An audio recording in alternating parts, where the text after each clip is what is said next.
In this video, I will talk about the 10 culture shocks I experienced when moving to the US from Romania back in 2010. The first one was that "Hi, how are you?" is just a greeting, and it doesn't mean that people have to reply to your question and have to tell you how they are doing. And I was a freshman in college. We went through orientation week. I met a lot of people. And after a few weeks, we met again on campus while we were walking to class. And of course, I said, "Hi, how are you?" to them. And then they just said, "Hi, how are you?" back to me. And then they left. So I was so confused in that moment. Did I do something wrong? Did I upset them with something? What just happened? Why didn't they stop to chat with me and to tell me how they're doing since I asked them? And it was very confusing. But then I realized that this is the culture, right? And a lot of the times, just asking how are you, it means it's just a greeting, and it doesn't have to mean that the person stays and tells you how they're doing. In Romania, it's a very different situation. So if you meet someone you know on the street and you're like, "Hi, how are you?"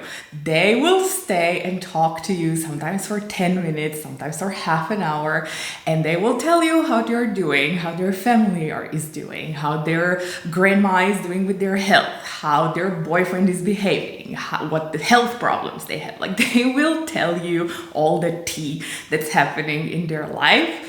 So that's why it was a huge contrast when I moved to the US, and "how are you" is just a saying, but you don't have to actually talk about your life with the people you know.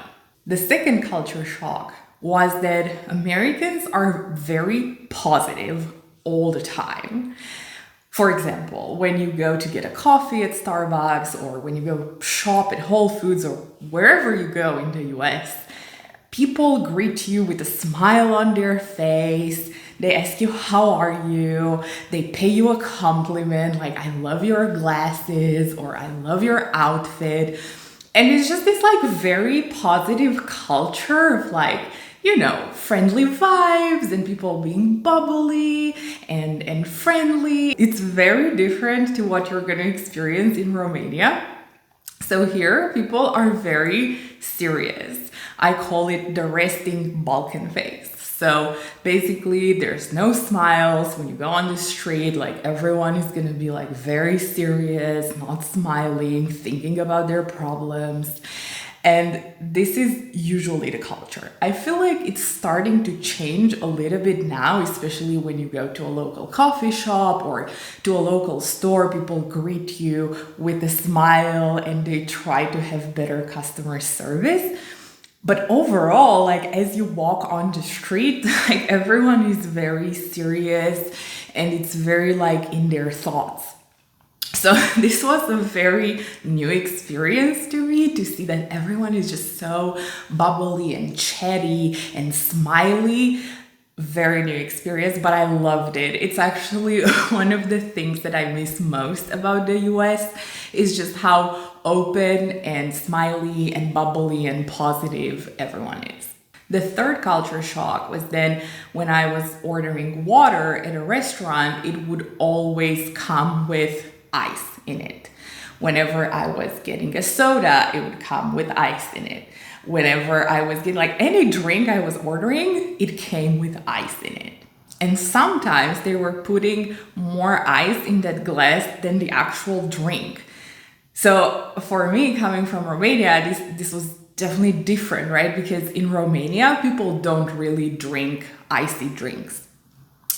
So when you order water at a restaurant, it will come probably room temperature, or if you want, it can come from the fridge, but it's never coming with ice. If you want ice, you have to specifically ask for ice, because otherwise it's not gonna happen. And the big reason why is that Romanians think that when you drink cold drinks with ice especially, you get a sore throat and you get a cold. So they avoid all ice drinks like the plague. And in the US, they only drink ice drinks. So very, very different culture there. Similar to the ice drinks, another culture shock for me was that Americans drink cold milk. So for example, when you eat cereal with milk, you just pour the cereal and then you take the milk from the fridge, put it on top of the cereal, and you just eat it. In Romania, growing up in a Romanian household, every time I was drinking milk or eating cereal with milk, my mom or grandma had to warm the milk for me. Why? Because if you drink cold drinks, you get a sore throat and you get a cold, and cold drinks are not good for you. So to see this different type of living life was definitely a shock for me. I actually ended up loving it, and now I only drink my milk cold, which shocks my family and they think I'm nuts for doing this. But I love it. The fifth culture shock for me was the food quality. So when I first went to a supermarket to get groceries, I bought some bread from the supermarket, and I got home, I was making a sandwich, and the bread was very sugary and very soft and this like gummy texture, if that makes sense. And it didn't taste like bread. It tasted more like a brioche, like a cake. And I was so confused, like, how come this is bread? Did I buy the wrong thing? But then I realized that everything they sell at supermarkets for bread, it has the same texture. So if you want like really good bread in the US, you have to go to a local artisanal bakery to buy like the bread that we love here in Europe, that's crunchy on the outside, it's airy and doughy on the inside, it's not sugary, it tastes like really high quality bread. And it wasn't just bread, right? So even when you were buying fruit and vegetable, even if you were buying them organic from the supermarket or a farmer's market, it still tastes like water. I don't know, like the vegetables, the tomatoes, they don't have a really nice taste. It's more like a watery tomato. They look good. Like all produce in the United States, it looks amazing. Like they could go and photograph any supermarket in the US because everything looks so good. In Romania, the produce maybe doesn't look as good, but it tastes amazing. Like the tomato tastes so nice. I even had friends that visited me here in Romania, and when they ate a tomato during the summer fresh from the garden, they were like, wow, like I've never ate something like this. Like this is amazing. Can we get it to the US? Because I love the taste. And it's not just tomatoes, it's everything you buy here. All the fruit, all the vegetables. The meat doesn't have antibiotics and hormones in it. In the US, I had to only buy organic meat that had those stickers that's like doesn't have antibiotics and hormones, and it's actually quite difficult to find it, and if you find it, it's usually super expensive. While in Romania, being part of the EU, the laws are much stricter in terms of what they put in the food, so all the meat you buy is super high quality, no antibiotics, no hormones. It tastes so much better than everything you find in the US. So it was a huge culture shock, because when you go from a second world country right back in 2010 to the top country in the world back then, you were expecting to find like super high quality everything, but I was very, very disappointed when it came to food. The sixth culture shock for me was that in the US there's air conditioning everywhere. So in our dorms, back in college, in the apartments I was living in offices, in every building you step foot into, they usually have an HVAC system and they air condition the entire building, right? So very different to Romania. Here, when I left back in 2010, not a lot of people had air conditioning. And now I feel like a lot more people have it. But it's not an HVAC system, it's those units that you have outside of your apartment and then of course inside to actually blast air in your room. But it's something that we use just a few months a year during the summer and only on the days that it gets very, very hot. And it's not the norm to find air-conditioned places in Romania. And I think a big reason why is that people think that air conditioning is not healthy for you. They think that if you blast air conditioning all day, you're gonna get sick, there will be germs and bacteria and viruses flying around, and it's just not healthy for you to live in that environment. Well, in the US, they just blast AC all day, every day, no problem. I remember when I was going to the office, when I was in consulting, it was the summer, so you would come in a tank top or a t-shirt because outside it was super humid and super hot in New York City. And in the office, it was freezing. I think it was the equivalent of like 18 or 20 degrees Celsius.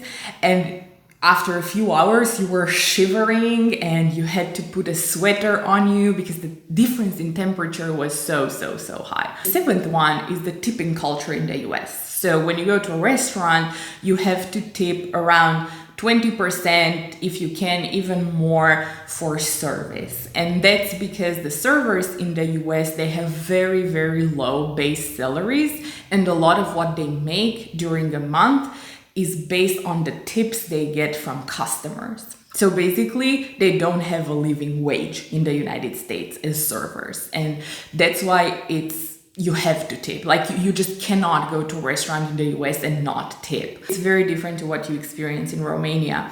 Here, servers have a living wage, and you don't have to tip in any restaurant. Yes, of course, like you can round up the bill, you can leave the equivalent of a few euros on the table when you leave. Like, I feel like people still try to tip a little bit, but it's definitely not 20-30% of the bill. And it definitely, you don't have to do it every time. So it's a very different way of doing things, right? Of how you set up salaries, of how you set up benefits. So huge difference. And of course, this is not just in Romania, it's in all Europe. So it's a very big difference when you compare the US with Europe when it comes to tipping. The eighth culture shock was the workaholic culture. Even in college, like all my American friends, they were studying very hard. They were always trying to do more. They were trying to get jobs. They were trying to get the best internships. They were trying to tutor on the side. They were trying to do at least 5 activities at once. Every summer they had to intern or they had to get a job. They were always thinking about what can I do next? What can I do better? How much more can I do? And then, of course, when I entered the workforce and I started my job in consulting, it got even worse. Like, these people were not taking vacations. When they were taking vacations, they were on Zoom calls and they were replying to emails just like a regular work day. During the work week, they were working 16-hour days. So everything was revolving around work. And their entire identity was their job. Like, even when you were meeting people, I think one of the first things they were talking about is what they do, what their job is, what their career is. So they are very, very focused on work, on hustle culture, on getting promotions, on doing more, on climbing the ladder. And compared to Romania, that's very different. I feel like here people treat their careers as jobs. I think people don't even think of having a career. Very few do. But most people, they just think of having a job. Having enough money to pay the bills, to save a little bit, to go to the mountains or to the seaside once a year, and that's pretty much it. But here, probably because of the system and how the country works, people don't really think of career ascension, about climbing the ladder, about becoming the CEO of a company. Like, most people just, they want to get a job, they want to work like 8 hours a day, if possible, even less, and get a lot of money and call it a day. I think people are just not used to working super hard, not used to work being their entire life. Here, people work to live, not live to work. So it's a very, very different culture. Related to this, my ninth culture shock was the kids in the United States. They always had an extracurricular overload.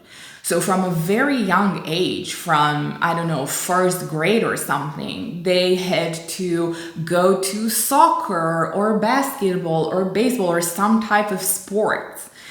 They had to learn how to play an instrument. They had to volunteer. They had to learn a language. Like, they were doing so many things.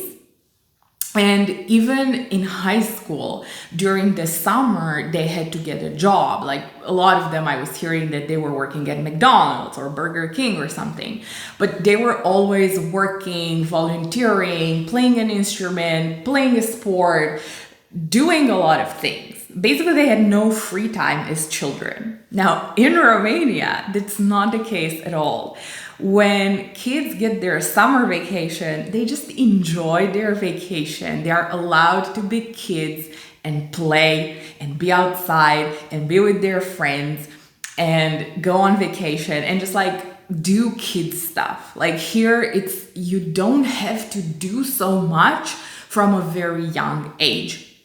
Even myself, so I represented Romania in 4 international chemistry Olympiads, and I did work hard when I was a child and when I was a teenager, and I did study a lot, and I was able to accomplish a lot of great things. But at the same time, like, I was having fun, like, I was going out with my friends. I wasn't like working the entire day. I wasn't always thinking of like, oh, I have to volunteer and I have to do this and I have to do that. It's like I had a balance between learning a lot to do well in these Olympiads and at school, but also be able to still be a kid and still go out and still meet my friends and all of that good stuff. So it was crazy to me to see what a different culture we had compared to the US when it comes to kids, right? So now maybe it makes more sense to me why a lot of the adults in the US are so workaholic, because from a very young age, they were being told, you have to work more, you have to do more, you have to hustle more, because otherwise you're not going to get to a good university, you're not going to get a good job, you're not going to get a promotion. And then this mentality was ingrained in them from a very young age. And then in Romania, when you're a kid, you can be a kid, you can have fun. Real life begins when you enter the workforce. The last one on my list here is the geography and general knowledge of the US people is usually so much lower compared to the general knowledge of European people. So I feel like because the US is so large and their educational system is focused mostly on the US, they only learn about what happened in the US.